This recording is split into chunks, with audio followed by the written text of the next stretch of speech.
ಎಲ್ರಿಗೂ ನಮಸ್ಕಾರ. ಇವತ್ತು ಇಡೀ ರಾಜ್ಯಕ್ಕೆ ಹಾಗೂ ದೇಶಕ್ಕೆ ಅತ್ಯಂತ ಭಾವುಕ ದಿನ.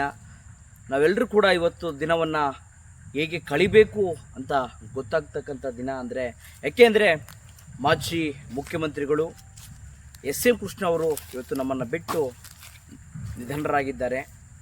ಅವರು ಒಂದು ಮಂಡ್ಯ ಜಿಲ್ಲೆಯ ಮದ್ದೂರು ತಾಲೂಕಿನಲ್ಲಿ ಒಂದು ಸಣ್ಣ ಗ್ರಾಮದಲ್ಲಿ ಜನಿಸಿ ಇಡೀ ರಾಜ್ಯಕ್ಕೆ ಸಂಚಲನ ಮೂಡಿಸ್ತಕ್ಕಂಥ ಒಬ್ಬ ಪ್ರಾಮಾಣಿಕ ರಾಜಕಾರಣಿ ಅಂದರೆ ಅದು ಎಂ ಕೃಷ್ಣ ಅವರು. ಒಬ್ಬ ಶಾಸಕರಾಗಿ, ಮಂತ್ರಿಯಾಗಿ, ಕೇಂದ್ರ ಮಂತ್ರಿಯಾಗಿ, ಮುಖ್ಯಮಂತ್ರಿಯಾಗಿ, ರಾಜ್ಯಪಾಲರಾಗಿ ಅನೇಕ ಹುದ್ದೆಗಳನ್ನು ರಾಜಕೀಯದಲ್ಲಿ ಅಧಿಕಾರವನ್ನು ಅನುಭವಿಸ್ತರು ಅಂದರೆ ಅದು ಎಂ ಕೃಷ್ಣ ಅವರು. ಅವರು ಜೀವನಗಳಲ್ಲಿ ಅನೇಕ ಕಷ್ಟಗಳನ್ನು, ನೋವುಗಳನ್ನು, ನಿಲುವುಗಳನ್ನು ಕೂಡ ಅನುಭವಿಸಿದ್ದಾರೆ. ಎಂ ಕೃಷ್ಣ ಅವರು ಮುಖ್ಯಮಂತ್ರಿ ಆಗಿದ್ದಾಗ ಡಾಕ್ಟರ್ ರಾಜ್ಕುಮಾರ್ ಅವರ ಅಪಹರಣ ಆಯಿತು. ಆ ಸಂದರ್ಭದಲ್ಲಿ ವೀರಪ್ಪನ್ ನಿಮಗೆಲ್ಲರಿಗೂ ಕೂಡ ತಿಳಿದೇ ಇದೆ. ಅಂತಹ ಸಂದರ್ಭದಲ್ಲೂ ಕೂಡ ಎಂ ಕೃಷ್ಣ ಅವರು ಎದೆಗುಂದದೆ ಅಂದಿನ ರಾಜ್ಕುಮಾರ್ ಅವರನ್ನ ಹೊರತರೋದರಲ್ಲಿ ಪ್ರಮುಖ ಪಾತ್ರವನ್ನು ವಹಿಸ್ತಾರೆ. ಅಂತಹ ಎಂ ಕೃಷ್ಣ ಅವರನ್ನು ಕಲ್ತ್ಕೊಂಡಿದ್ದು ನಮಗೆಲ್ಲರಿಗೂ ಕೂಡ ಇವತ್ತು ಭಾವುಕ ದಿನ ಅಂತ ನಾನಾದರೂ ಇವತ್ತು ನಮ್ಮ ವಾಹಿನಿ ಮುಖಾಂತರ ಹೇಳ್ತೇನೆ. ಎಂ ಕೃಷ್ಣ ಎಲ್ಲದಕ್ಕಿಂತ ಮುಖ್ಯವಾಗಿ ಒಬ್ಬ ಪ್ರಾಮಾಣಿಕರ ಜೊತೆಗೆ, ಒಬ್ಬ ನಿಷ್ಠಾವಂತರ ಜೊತೆಗೆ ಒಬ್ಬ ಮುತ್ಸದಿ ರಾಜಕಾರಣಿ. ಈಗಿನ ರಾಜಕಾರಣ ಅಂದರೆ ಟೀಕೆಗಳು, ಪ್ರಕಾರಗಳು ಭಾಳ ಇರ್ತವೆ.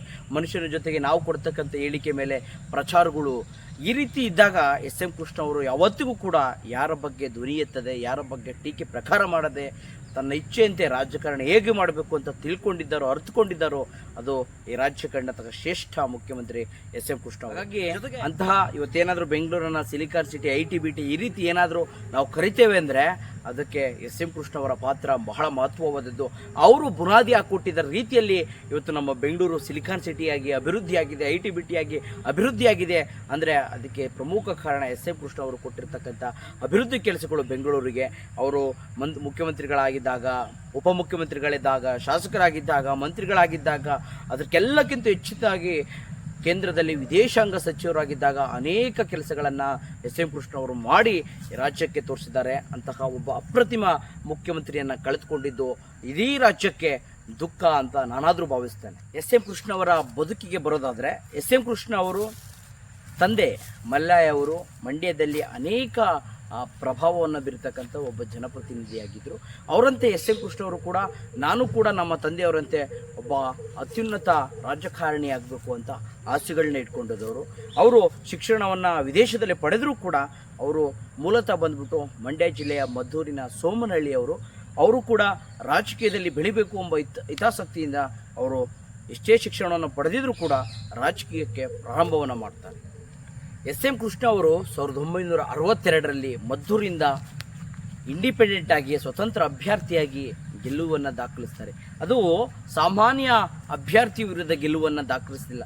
ಅಂದಿನ ಮುಖ್ಯಮಂತ್ರಿ ಅಭ್ಯರ್ಥಿ ಅಂತ ಬಿಂಬಿಸ್ತಕ್ಕಂಥ ವಿರುದ್ಧವಾಗಿ ಎಂ ಕೃಷ್ಣ ಅವರು ಮದ್ದೂರಿಂದ ಶಾಸಕರಾಗಿ ಆಯ್ಕೆ ಆಗ್ತಾರೆ. ಅಂದು ಎಂ ಕೃಷ್ಣ ಅವರು ಮದ್ದೂರಿಂದ ಇಂಡಿಪೆಂಡೆಂಟ್ ಆಗಿ ಸ್ಪರ್ಧೆ ಮಾಡಿ ಗೆಲುವನ್ನು ದಾಖಲಿಸಿದಾಗ ಇಡೀ ರಾಜ್ಯದ ಜನ ಕುತೂಹಲದಿಂದ ನೋಡ್ತಾರೆ, ಯಾರ್ರೀ ಎಂ ಕೃಷ್ಣ ಅಂತ. ಯಾಕೆಂದರೆ ಅಂದು ಕಾಂಗ್ರೆಸ್ ಪಕ್ಷ ದೊಡ್ಡ ಮಟ್ಟದಲ್ಲಿ ಯಶಸ್ಸನ್ನು ಕಳಿಸಿತ್ತು. ಕಾಂಗ್ರೆಸ್ ಪಕ್ಷದ ಅಭ್ಯರ್ಥಿಗಳು ಕೂಡ ಅಲ್ಲಿ ಮುಖ್ಯಮಂತ್ರಿ ಅಭ್ಯರ್ಥಿ ಅಂತ ಬಿಂಬಿಸ್ತಕ್ಕಂಥವ್ರು. ಅಂಥವರ ವಿರುದ್ಧ ಎಂ ಕೃಷ್ಣ ಅವರನ್ನು ಗೆಲ್ಲಿಸಿ ಇಡೀ ರಾಜ್ಯಕ್ಕೆ ಸಂಚಲನ ಮೂಡಿಸ್ತಾರೆ. ಮತ್ತು ಅವರ ರಾಜಕೀಯ ಭವಿಷ್ಯ ಉಜ್ವಲವಾಗ್ತದೆ. ಮತ್ತು ಅವರು ಕಾಂಗ್ರೆಸ್ ಪಕ್ಷವನ್ನು ಸೇರ್ತಾರೆ. 1999ರಲ್ಲಿ ಎಂ ಕೃಷ್ಣ ಅವರು ಕರ್ನಾಟಕ ಕಾಂಗ್ರೆಸ್ ಪಕ್ಷದ ಅಧ್ಯಕ್ಷರಾಗ್ತಾರೆ, KPCC ಅಧ್ಯಕ್ಷರಾಗ್ತಾರೆ. ಆಗ ಕಾಂಗ್ರೆಸ್ಸು ದೊಡ್ಡ ಮಟ್ಟದಲ್ಲಿ ಗುರುತಿಸ್ಕೊಂಡಿರೋದೆಲ್ಲ ಪಂಚಜನ್ಯ ಯಾತ್ರೆ ಅಂತ ಇಡೀ ಕರ್ನಾಟಕದ ಸುತ್ತ ಎಂ ಕೃಷ್ಣ ಅವರು ಪಾದಯಾತ್ರೆ ಮಾಡುವ ಮೂಲಕ ಕಾಂಗ್ರೆಸ್ಗೆ ಒಂದು ಭದ್ರ ಬುನಾದಿಯನ್ನು ಹಾಕಿಕೊಡ್ತಾರೆ.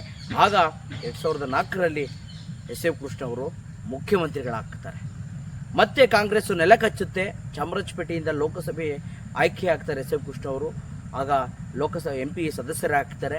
ಆಗ ಕಾಲಕ್ರಮೇಣ ಎಂ ಕೃಷ್ಣ ಅವರ ರಾಜಕೀಯ ಭವಿಷ್ಯವು ಕೂಡ ವಯಸ್ಸಾದ ಕಾರಣ ಒಂದು ಹಂತಕ್ಕೆ ತಲುಪ್ತಾ ಬರ್ತಿದೆ. ಆದರೂ ಕೂಡ ಎಲ್ಲ ಒಂದು ಕಡೆ ಎಂ ಕೃಷ್ಣ ಅವರು ಶಾಸಕರಾಗಿ, ಮಂತ್ರಿಗಳಾಗಿ, ಕೇಂದ್ರ ಮಂತ್ರಿಗಳಾಗಿ, ವಿದೇಶಾಂಗ ಸಚಿವರಾಗಿ, ರಾಜ್ಯಪಾಲರಾಗಿ ಅನೇಕ ಹುದ್ದೆಗಳನ್ನು ರಾಜಕೀಯದಲ್ಲಿ ಅನುಭವಿಸ್ಬೋದು ಅಂತಕ್ಕಂಥದ್ದನ್ನ ತೋರಿಸ್ಕೊಟ್ಟರು ಅಂದರೆ ಅದು ಎಂ ಕೃಷ್ಣ ಅವರು.